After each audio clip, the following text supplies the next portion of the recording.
මෙවර IPL තරඟාවලිය ලබන සෙනසුරාදා එනම් 22 වනදා ආරම්භ වීමට නියමිතයි.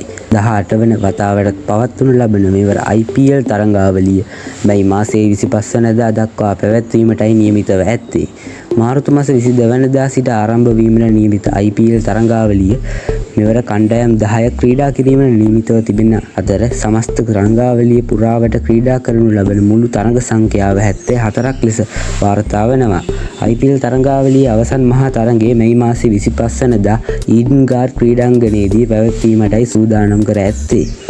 ඊඩන් ගාඩ් ක්‍රීඩාංගණයේදී IPL අවසන් මහා තරඟයක් පැවැත්වෙන්නේ වසර 10කට පසු වීමත් විශේෂත්වයක්. මෙවර IPL තරඟාවලියේ පළමු තරඟයේ කොල්කතා නයිට් රයිඩර්ස් සමග RCB කණ්ඩායම අතර පැවැත්වීමට නියමිතව ඇත්තේ. මෙවර IPL තරඟාවලිය වෙනුවෙන් දිල්ලි කැපිටල්ස් කණ්ඩායම විසින් ඉන්දිය රුපියල් කෝටි 4කට මිලදීගත් එංගලන්ත කණ්ඩායමේ ප්‍රහාරාත්මක පිතිකරුවෙකු වන හැරි බෲක් මීට දින කිහිපයකට පෙර තරඟාවලියෙන් ඉවත් වන බව නිවේදනය කළා.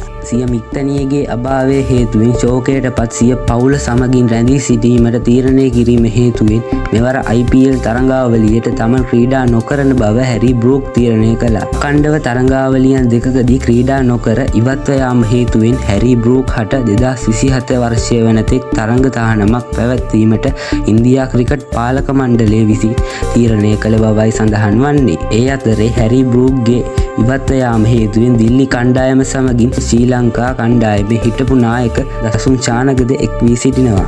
මෙවර IPL තරඟාවලිය සඳහා දිල්ලි කැපිටල්ස් කණ්ඩායම විසින් දසුන් චානක සිය සංචිතයට ඇතුළත් කර ගැනීම සම්බන්ධයෙන් අවසන් තීරණයක් අද හෝ හෙට දිනයේදී ප්‍රකාශයට පත් කිරීමට නියමිත බවට වාර්තා වෙනවා.